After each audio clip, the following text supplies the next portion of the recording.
హల్లెలూయా.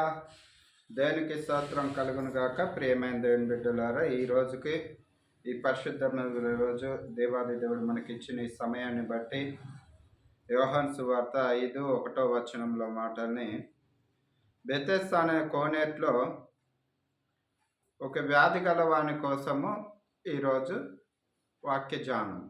Bethesda ఒక కోనేరు. అంతకంటే ముందు యూదుల పండుగ ఒకటి జరుగుతుంది. అది జరిగే సమయంలో యేసు ప్రభు ఆ దారెంబట వస్తున్నాడు. ఆ దారెంబట వస్తున్నప్పుడు అక్కడ ఎన్నో ఏళ్ళ నుంచి పడిపోయిన ఒక వ్యాధి గలవాడు, లేవలేని స్థితిలో అక్కడ ఉన్నాడు. మరి బెతెస్దా కోనేరు దగ్గరికి ఎందుకు వచ్చి పడి ఉన్నాడు అని అంటే, తనకున్న శరీరంలో ఉన్న బలహీనతలను బట్టి. ఆ బెతెస్దా కోనేరు దగ్గర ఏంటయ్యా మరి అక్కడ జన సమూహము కూడుకుంటున్నారు అని అంటే, బెతెస్దా అనే కోనేరులో దేవదూతలు ఆ సమయానికి ప్రభు ఆజ్ఞ చొప్పున ఆ నీళ్లు ఎంతమంది అయితే ఆ నీళ్లు కదిలించబడిన సమయానికి ఎంతమంది అయితే ఏ బలహీనతతోటి ఏ రోగంతో పక్షవాయువు గలవారు కానీ, ఊత చేతులు గలవారు కానీ, శరీరాలలో వ్యాధులు ఉన్నవారు కానీ, మానసికమైన వారు కానీ, కుంటివారు కానీ, గుడ్డివారు కానీ అనేకులు కూడా ఆ నీళ్ళలో కదిలించబడ్డ సమయానికి ఎవరైతే దిగుతారో ఆ సమయానికే అక్కడ స్వస్థత జరుగుద్ది. మళ్ళీ తర్వాత ఆ నీళ్ళన్నీ కూడా మైలమైపోతాయి కావచ్చు. పరిశుద్ధాత్మ దేవుడు సెలవిస్తున్నది ఏంటంటే, మళ్ళీ కోనేట్లో మళ్ళీ దేవదూతలు దిగి ఆ నీళ్ళని కదిలించిన సమయానికి మళ్ళీ దిగినవారు అంటే ఎప్పటికప్పుడు పరిశుద్ధపరుస్తూనే ఉన్నారు ఆ నీళ్ళని. దేవదూతలు ఆ సమయానికి వస్తూనే ఉన్నాయి. అనేకులు గుంపులుగా వచ్చి ఆ కోనేట్లో దిగడం జరుగుతుంది. ఈ పరిశుద్ధ గ్రంథంలో తెలియపరిచిన మాటని ఒకసారి 4వ వచనం చదవమ్మా. ఆ సమయములకు దేవదూతలు కోనేట్లో దిగి నీళ్లు కదిలించుట కలదు. నీళ్లు కదిలించబడిన పిమ్మట మొదట ఎవరు దిగునో వాడు స్వస్థత నొందును. అంటే ప్రియమైన దేవుని బిడ్డలారా, ఇక్కడ పరిశుద్ధ గ్రంథం తెలియపరుస్తున్నది ఏందని అంటే, ఇక్కడ బలహీనుడిగా పడి ఉన్న వానికి చేత కావట్లేదు అంటారా? ఎన్నేళ్ళు అమ్మ కన్నా ఇన్నదాడు చూడు. 30 ఏళ్ళ నుండి వ్యాధి గల ఒక మనుషుడు ఉండేను. యేసు వాడు పడి ఉండట చూచి అప్పటికి బహుకాలము నుండి ఆ స్థితిలో ఉన్నవాడని ఎరిగి స్వస్థపడగోరుతున్నవా అని యేసు అని అడగగా, ఆ రోగి, అయ్యా నీళ్లు కదిలింపబడినప్పుడు నన్ను కోనేట్లో దించుటకు ఎవడును లేడు గనక నేను వచ్చినంతలో నాకంటే ముందుగా దిగిండు.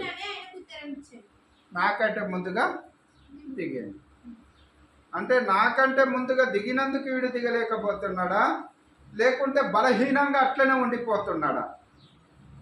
తన మనసులో ఏముంది? నేను అక్కడి నుంచి ఇంత ప్రయాసపడి ఇక్కడికి వచ్చినా నాకంటే ముందు ఒకటి దిగాడు. అంటే దిగుటప్పుడు ఏం కావాలని అంటే ఆశ కావాలి, సమయాన్ని కూడా సద్వినియోగం చేసుకోవాలి. ఈరోజు మనం ఈ భూమిపైన నివసిస్తున్న మనకున్న శ్రమలు కావచ్చు, మనకున్న ఇబ్బందులు కావచ్చు, మనకున్న పరిస్థితులు కావచ్చు. అయ్యో నా జీవితం ఇంతేనా, నా బ్రతుకు ఇంతేనా, నా జీవితం మారదా, నా బ్రతుకు మారదా, నా వ్యక్తిత్వం మారదా, నా బుద్ధి మారదా, నా గుణం మారదా, ఏంటయ్యా అని కొన్ని సందర్భాలలో మనం దేవుని దగ్గర విజ్ఞాపన చేస్తూ ఉంటాం. ఎందుకు విజ్ఞాపన చేస్తుంటాం అంటే, దేవుడు అన్యాయం చేయవాడు కాదు. మన బ్రతుకులను మనం సరి చేసుకోలేము. మన బ్రతుకులను మనము సరి చేసుకోలేని పరిస్థితులలో అప్పుడు ఏం జరుగుతుంది అని అంటే, మనకి ఎదురుపాటు వచ్చే మాటలు, వీరి ద్వారా వస్తున్న మాటలు కదా చూసినప్పుడు మనం ముందుకెళ్ళాలి. కానీ ఈ మనుషులనే మాటలు, ఈ మనుషులు చేస్తున్న పనులను చూసి మనం ఎక్కడ ఆగిపోతున్నామని అంటే, మనకు ఆటంకంగా కనపడుతున్నాయేమో. అది ఆటంకంగా కనపడుతుంటే మరి మన జీవితాలే నష్టపోతున్నాయి. ఇక్కడ ఈ కోనేరు దగ్గర కూడా అతను అదే రీతిగా చేస్తున్నాడు. కదిలింపబడిన టైంకి అక్కడికి వెళ్తున్నాడు. వెళ్ళేటానికి నాకంటే ముందుకు ఒకటి దిగుతున్నాడయ్యా. ఆ దిగినతో నీకు సంబంధం ఏంది? అతనికి అవసరం కాబట్టి వెళ్ళిండు. హల్లెలూయా. అతనికి అవసరం కాబట్టి అక్కడికి వెళ్ళిండు, దిగిండు. నీ అవసరాన్ని బట్టి నువ్వు దిగాలి. నీ అవసరాన్ని బట్టి నువ్వు పోవాలి. నీ అవసరాన్ని బట్టి నువ్వు అడగాలి. నీ అవసరాన్ని బట్టి ఆ నీళ్ళలో దిగాలి. నువ్వు శుద్ధి కావాలనుకుంటే వేరే వారి సహాయం నీకు అవసరం లేదు. వేరే వారి సహాయము అవసరం లేదు. యేసుప్రభు అడుగుతున్నాడు, ఏంటయ్యా నీ ప్రాబ్లము? నువ్వు స్వస్థత పొందగోరుతున్నావా? అవునయ్యా పొందగోరుతున్నాను. మరి వెళ్ళకపోయినావా? అనేకులు అంతమంది దిగుతున్నారు, అనేకులని స్వస్థపడుతున్నారు కదా, మరి నువ్వెందుకు? అయ్యా నేను వెళ్తున్నా కానీ నాకంటే ముందుగా దిగిపోతున్నాను. అది షాక్ అయిపోయింది. అది కాదు. మనిషి జీవితంలో, మనిషి కుటుంబంగా మనం వెళ్తున్నప్పుడు, సమాజంలో నివసిస్తున్నప్పుడు, ఈ లోకంలో మనం బ్రతుకుతున్నప్పుడు అనేకమైనవి కలుగుతాయి. కలిగినప్పుడు మన ఆత్మవిశ్వాసం మనకు కావాలి, మన నిరీక్షణ మనకు కావాలి. అందరించి బైబిల్ అంటది, నీ విశ్వాసము నిన్ను కాపాడును గాక, నీ ఆత్మధైర్యం నిన్ను బలపరచును గాక. ఈ రోజులలో మనము జ్ఞాపకం చేసుకున్నట్టయితే ఈ వ్యక్తిని బట్టి ఆ వ్యక్తి హృదయంలో ఎన్ని మనస్తత్వాలు ఉన్నాయంటారు. ఈ రోజులలో మన హృదయాలలో లేవా? పైకి మాట్లాడుతున్నాం, అన్న అంటున్నాం, అక్క అంటున్నాం, చెల్లి అంటున్నాం, మామ అంటున్నాం, బావ అంటున్నాము, ఎన్నో రకాలుగా మాట్లాడుతున్నాం. కానీ మనసుపూర్తిగా మాట్లాడగలుగుతున్నామా? ఆత్మీయంగా ఉండగలుగుతున్నామా? ఉన్నంతసేపు ముఖాన్ని చూసుకుంటూ మాట్లాడుతున్నాం. చాటుకుపోయినాక ఎన్ని రకాలుగా మనం ఎన్ని అనుకోవట్లేము, ఎన్ని కుటుంబాల కోసం ఎన్ని సందర్భాలలో మాట్లాడుకుంటలేము. ఈ వ్యక్తి కూడా అంటున్నాడు అట్లనే, అయ్యా నేను వెళ్దామని వెళ్ళినాయి అక్కడికి, మరి వెళ్ళలేకపోయినావయ్యా, అక్కడ స్వస్థత కలుగుతుంది కదా, మరి ఇక్కడే ఎందుకు పడినానంటే ఒక సాకు చెప్తున్నాడు. ఏం చెప్తున్నాడు? నేను వెళ్ళాలని ఆశతోటే ఉన్నానయ్యా, ఇగో కోనేరు ఇదే, ఇక్కడికే వచ్చిన, ఇంకొక అడిగైతే దిగుతా, నాకంటే ముందుగా ఆయన దిగుతా దిగండి, ఆయనతో పాటు నువ్వు దిగకపోయినావా? అంటే నువ్వు ఎదుట వారిని చూస్తున్నావు. నువ్వు జీవితంలో నష్టపోయేది ఎవరు? మనమే. నష్టపోయేది ఎదుట వారిని చూసి ప్రయాణం కొనసాగినప్పుడు, ఎదుట వారి మాటలు విని మనం ఆగిపోయినప్పుడు, మన జీవితానికి మనమే ఆటంకము. మన జీవితాలలో ప్రయోజనకరమైంది లేదు, మెరుగైంది లేదు అనుకుంటే మన దానికి మనమే ఆధారం అవుతున్నాము. ఒకరి మీద ఆధారపడవలసిన అవసరము లేదు. ఎన్నేళ్ళు ఇంకా ఈ ఇబ్బందులు ఎన్నేళ్ళు, ఈ సమస్యలు ఎన్నేళ్ళు, ఈ ఆటంకాలు ఎన్నేళ్ళు? ఏదో ఒక సమయానికి, ఏదో ఒక గడియలో దేవుడు నన్ను చేస్తాడు, నేను ఇట్లనే ఉండను, నా స్థితి మారుద్దని ఒక మనిషి నమ్మకం ఉంటుంది కదా. ఆ నమ్మకం సమయం వచ్చినప్పుడైనా దాన్ని వినియోగించుకోవాలి కదా. ఆ సమయాన్ని కూడా వినియోగించుకోకుండా మనుషుల కోసం మనం ఆగిపోయినట్టయితే, మనుషుల కోసం చూసినట్టయితే మనకు మేలుకరమైనది జీవితంలో కూడా దొరకదు. సమయాన్ని సద్దినం చేసుకోవాలి. దీపం ఉండంగా ఇల్లు చక్కబెట్టుకోవాలి. ఒకరి మీద ఒకరు ఎవరు కూడా ఆధారపడకూడదు. ఎవరైతే నమ్ముకొని వారు ముందుకెళ్తారో వారి జీవితాలు బాగుపడతాయి. చెప్పుడు మాటలు ఏంటి ఏమవుతుందమ్మా? లాభం వస్తుందా, నష్టం వస్తుందా? నష్టమా లాభమా? నష్టమేనా లాభమా? నష్టమే. నిన్ను నువ్వు నమ్ముకుంటే, నువ్వు నమ్మిన దేవుడిని నమ్ముకుంటే నీకు ఒక ఆత్మస్వరూపి ఉన్నాడు కదా. మరి మనం ఎవరి మీద ఆధారపడుతున్నాము? మరి ఇక్కడ ఆ వ్యక్తి అంటున్నాడు చూడమ్మా, 4వ వచనం చదవమ్మా. ఆ సమయములకు దేవదూత కోనేట్లో దిగి నీళ్లు కదిలించుట కలదు. నీళ్లు కదిలింపబడిన పిమ్మట మొదట ఎవడు దిగునో ఎట్టి వ్యాధి గల్లవాడైనను బాగుపడును గనుక ఆ మండపములలో రోగులు, గుడ్డివారు, కుంటివారు, కుంటివారు, ఉచ్చకాలు చేతులు గలవారు, ఊత చేతులు గలవారు గుంపులుగా పడి ఉండిరి. గుంపులుగా పడి ఉండేది.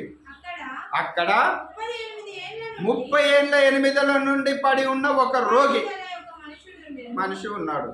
యేసు వాడు పడి ఉండుట చూచి యేసువాడు పడి ఉండుట చూసి వాడప్పటికి బహుకాలం నుండి వాడప్పటికి బహుకాలం నుంచి స్థితిలో నున్నాడని ఆ స్థితిలో ఉన్నాడని ఎరిగి స్వస్థపడ కోరుచున్నావా అని స్వస్థత పడ కోరుతున్నవా అని అడిగి ఆ ఆ రోగి, రోగి, అయ్యా, అయ్యా, నీళ్లు నీళ్లు కదిలింపబడిన కదిలింపబడినప్పుడు కోనేటిలోనికి దింపుటకు కోనేట్లో దించుటకు నాకు ఎవడునూ ఎవడును లేడు గనక నేను వచ్చినంతలో నేను వచ్చినంతలో మరొకడు నాకంటే ముందుగా మరొకడు నాకంటే ముందుగా దిగునని ఆయనతో ఉత్తరం ఇచ్చెను. హల్లెలూయా. దేవునికి స్తోత్రం.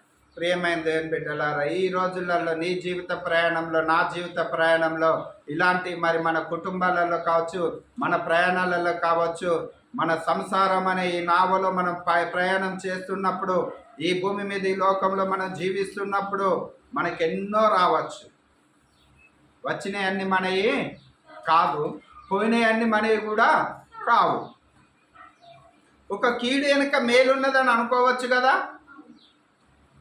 కీడు కోసం ఎందుకు మాట్లాడుకోవాలి? ఒక వ్యక్తి ద్వారా మేలే జరుగుద్దేమో. కొందరు అంటారు కదా, కుండ పోతే పోయింది కానీ ఎవరికి రావాలి? ఎవరికి వచ్చింది బుద్ధి? కుండ పలగొట్టిన కుక్కకి వచ్చిందా? కుండ పగిలిపోయిన ఆమెకు వచ్చిందా? కదా. అంటే కుండ పగిలిపోయేదాకా ఈమెకు బుద్ధి రాలే కదా. హల్లెలూయా. ఉన్న కుండని జాగ్రత్త పెట్టుకోలేకపోయింది. ప్రియమైన దేవుని బిడ్డలారా, ఒకటి పోతే ఒకటి కొనుక్కుంటామన్నది కాదు, కానీ ఉన్నప్పుడు దాన్ని జాగ్రత్తగా మనం కాపాడవలసిన పరిస్థితి మనదే, అవసరత మనదే. పోగొట్టుకోవాల్సిన అవసరం లేదు, కాదనవలసిన అవసరం లేదు. నువ్వెంత అని అనుకోవడం కూడా అది అవివేకం. సమాజంలో ప్రతిది కూడా గౌరవ మర్యాదలతో ఉన్నది. దాన్ని వినియోగించుకోవాల్సిన బాధ్యత కూడా మనదే. సమాజంలో మంచి ఉంది, చెడు ఉంది. ఆ రెండింటి మధ్యలో నివసించేది కూడా మనమే. ఆ రెండింటి మధ్యలో ప్రయాణం చేస్తున్న వారం కూడా మనమే. మంచి తెలుసు మనకి, చెడు తెలుసు. చెడు కోసం ఎందుకు మాట్లాడాలి? చెడు కోసం ఎందుకు చూడాలి? మంచి కూడా చూడొచ్చు కదా. మంచి మార్గంలో కూడా ఒకసారి వెళ్ళొచ్చు కదా. ప్రియమైన దేవుని బిడ్డలారా, మంచి కోసం తక్కువ మాట్లాడతారట, చెడు కోసము ఎక్కువ మాట్లాడతారట. మంచి చేసిన వారి కోసము చెప్పలేరట, చెడు చేసిన వారి కోసము ఎక్కడికెక్కడికో వెళ్ళిపోద్దట. ప్రియమైన దేవుని బిడ్డలారా, మరి ఈ రోజులలో ఈ వ్యక్తిని బట్టి మనల్ని మనం ఒకసారి ఆలోచన చేసుకుందాం. అయ్యా, నా స్థితి ఇది అయిపోయిందా? నా బ్రతికి ఇది అయిపోయిందా?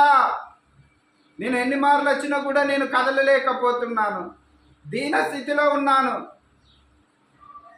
ఇక్కడ ఒక మాట ఉండదు చూడమ్మా, 5వ వచనం చదువు. 30 ఏళ్ళ నుండి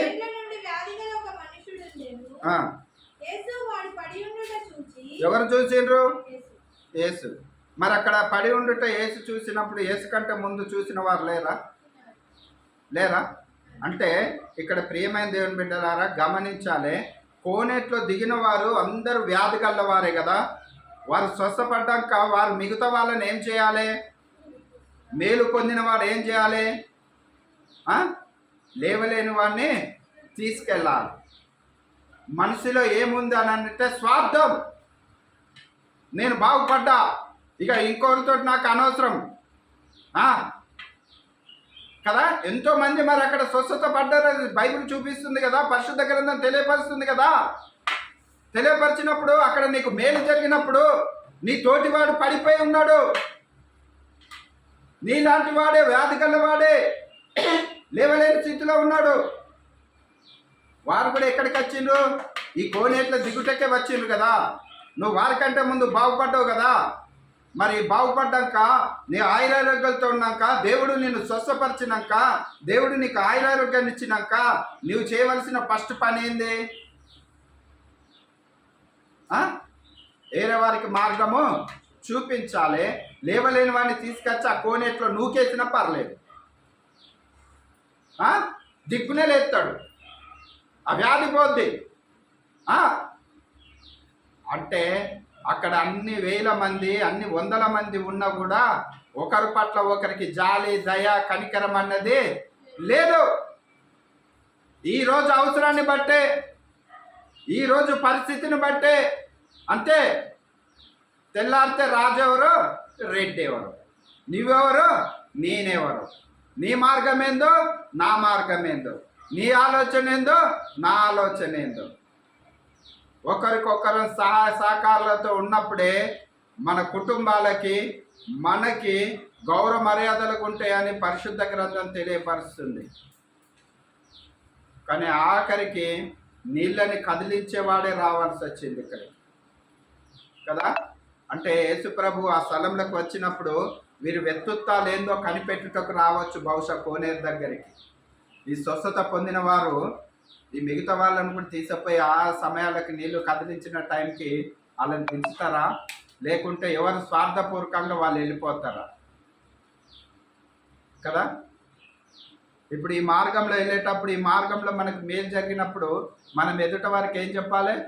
మార్గం తెలియని వారికి, ఇబ్బందుల్లో ఉన్నవారికి, కష్టాల్లో ఉన్నవారికి, దుఃఖంలో ఉన్నవారికి, వేదంలో ఉన్నవారికి, బలహీనులకి మనం ఏం చెప్పాలి?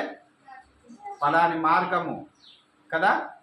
ఎందుకమ్మా ఈ వ్యాధితోటి బాధపడుతున్న ఫలానా హాస్పిటల్కి వెళ్తే బాగవుతుంది, నేను ఆ చోటుకే వెళ్ళినా కదా. మరి అదే ప్రియమైన దేవుని బిడ్డలారా, ఇక్కడ ఒక మాట చూడమ్మా, 9వ వచనం చదువు. వెంటనే వాడు స్వస్థత నుండి తన పరపెత్తుకొని ఎక్కడికే కదా.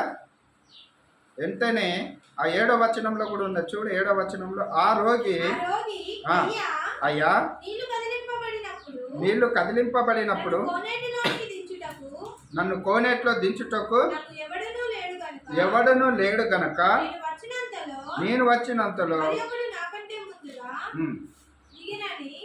అంటే ఒక వ్యక్తికి ఒకరు లేరని ఇక్కడ సాక్ష్యం చెప్తాను కదా, నాకెవరును లేడయ్యా. మరి ఆ కోనేరు దగ్గర అనేకులు ఉన్నారు కదా, అనేకులు కూడా ఇలాంటి పరిస్థితులు ఉన్నవారే కదా. ప్రియమైన దేవుని బిడ్డలారా, మానవుల ఆలోచనలు ఎలాంటివి అంటే భయంకరమైనవి. మొన్న వార్తలలో విన్నాము, యూట్యూబ్లలో చూసినాము. 10వ తరగతి చదువుతున్న అమ్మాయి అబ్బాయిని ప్రేమించింది. అది ఆ ఇరుగురు ఈ ఇరుగురు 2 కుటుంబాల మధ్యలో సంభాషణ జరిగి సరే వివాహం చేద్దాము అని ఒప్పందాలు అయినాక, వీళ్ళకు ఒక వయసు వచ్చినాక, చట్ట ప్రకారంగా కావచ్చు, సమాజంలో ఉన్న పేరు ప్రతిష్టలు కావచ్చు, తర్వాత వచ్చినాక వయసు వచ్చినాక వీరికి ఒక అవగాహన వచ్చినాక పెళ్లి చేద్దామని ఒప్పుకొని ఆ వివాహం వాయిదా వేసుకోవడం జరిగింది. ఇంతలోనే అమ్మాయి ఏం చేసిందంటే కన్న తల్లిని కూడా చంపుటకు వెనకాడలేదు. ఆ ప్రియుడితోటి కన్న తల్లినే సుత్తతోటి కొట్టి చంపిందని న్యూస్ చూపిస్తుంది. ప్రియమైన దేవుని బిడ్డలారా, భయంకరమైన రోజులలో ఉన్నాము. మనము బాగుంటే చాలు, నాకు మేలు జరిగితే చాలు, నాకు మేలు జరగనప్పుడు, నాకు ఆటంకంగా వచ్చినప్పుడు నేను ఎంతమందినైనా చంపేస్తా. కన్నవారే కావచ్చు, బయట వారే కావచ్చు, ఏదైనా కావచ్చు. ప్రియమైన దేవుని బిడ్డలారు, ఒకసారి గమనించండి. ఆ కన్న తల్లి 1 దెబ్బతోటి 2 దెబ్బలతోటి మరణించింది. తను ఈ లోకయాత్ర ముగించేసింది. తనకు బాధ అంటే తెలియదు. మరి ఇప్పుడు బాధ అనుభవించేవారు ఎవరు? దుఃఖం అనుభవించేవారు ఎవరు? ఇప్పుడు తర్వాత తను బయటకు వచ్చినాక వారికి ఆదరణ ఎక్కడుంది? వారిని ఎవరు నమ్ముతారు? కన్న తల్లినే చంపిన వారు మనల్ని చంపదని గ్యారెంటీ ఏముంది అని సమాజం వారిని నమ్ముద్దా? రక్త సంబంధికులు నమ్ముతారా? బంధువులు నమ్ముతారా? ప్రియమైన దేవుని బిడ్డలారా, సమాజంలో విలువలు కోల్పోతున్నాము, బంధుత్వాలు కోల్పోతున్నాము. ఏమి దొరుకుతుంది అని అంటే పట్టుదల, మాట అంటే పడను, వారెంత వీరెంత,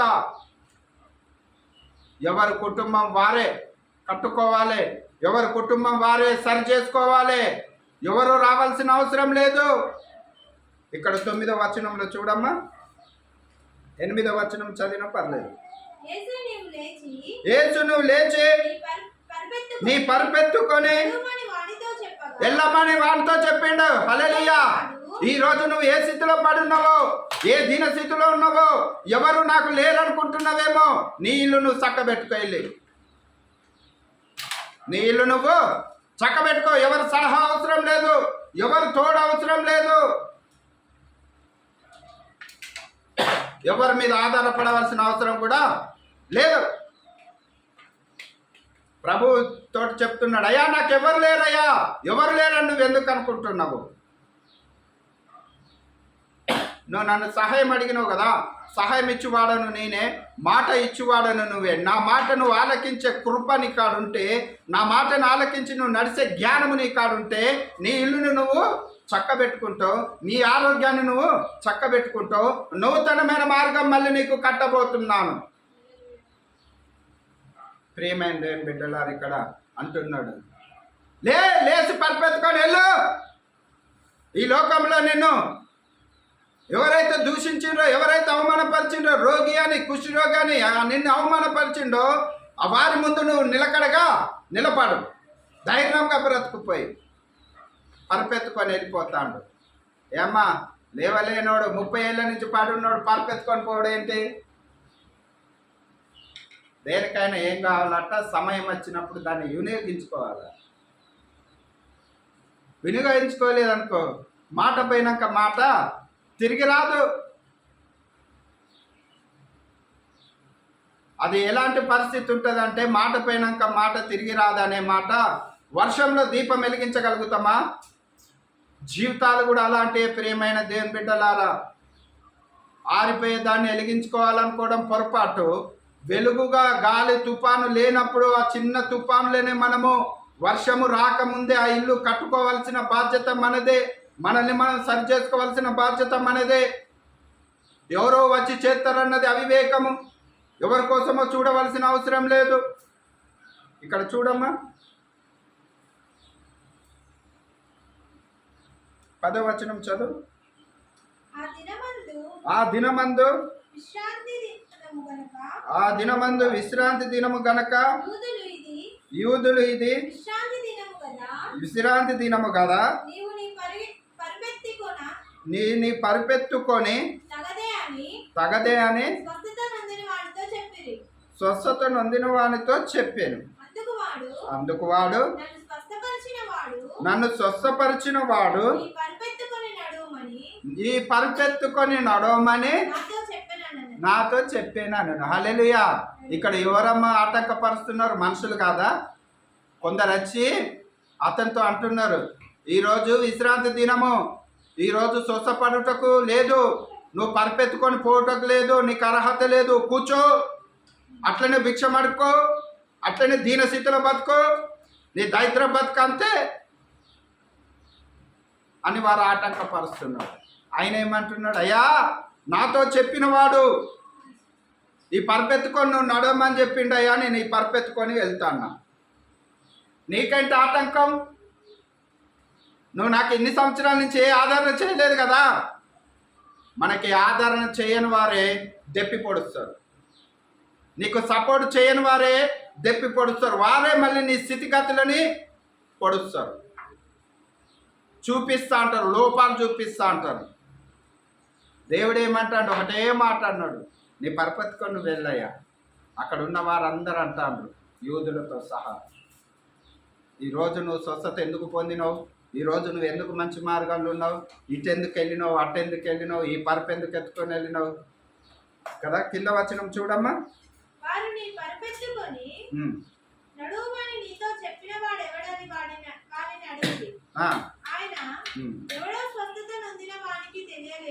ఎవరో స్వస్థత నొందిన వానికి మళ్ళీ అడుగుతాను చూడు, ఎవడయా నిన్ను బాగు చేసినోడు అంటే? ఒక కుటుంబం నిలబడాలి, ఒక మంచి మార్గంలో వెళ్ళాలని అంటే వాడు అవసరం. వీళ్ళకి వీరు నిలబెట్టలేరు,